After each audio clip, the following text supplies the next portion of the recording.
Parang hindi ko, be. Parang pang, Becky. Oh my God. Pwede bang palitan? Hi, ma'am. Hello po. Kamusta, ma'am? Atay na. Anong gusto mong gawin sa hair, ma'am? Ano? Milk tea? Parang milk tea. Wala nang bleach, ma'am. Then sa cut, V-shape. Yung kagaya dati. Trim lang. Oh, trim. Oo nga. Tapos shape na lang natin. Sige, ma'am. Hi, Ma'am Athena. Kumusta, ma'am? Parang hindi ko, be. Parang pang, Becky. Oh my God. Pwede bang palitan? Oh my God. Joke lang. Ang bongga, Becky. Ano ba Ay. ito ngayon? Oh my God. Respect. Na-shock ako. Maiyak na sana ako.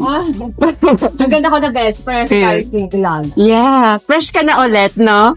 Oo. Hindi na siya brag. Hindi na siya kanina yung super blood. Oo. Okay na. So nice. Kasi bagay sa'yo yung light, di natin siya masyadong i-dark kasi baka next time, di ba, yung sabi mo na gusto mo na mag-lighten ulit, so tayo mahirapan. Tako. Bagay talaga sa'yo light. Mermaid Barbie. The mermaid curls lang, no? Para hindi masyadong ano. Thank you so much, ma'am. Thank you so much, ma'am Athena. Connection ulit. Yeah. Thank you sa pag-visit dito, ha, sa Trima. Favorite salon for you. Forever and ever.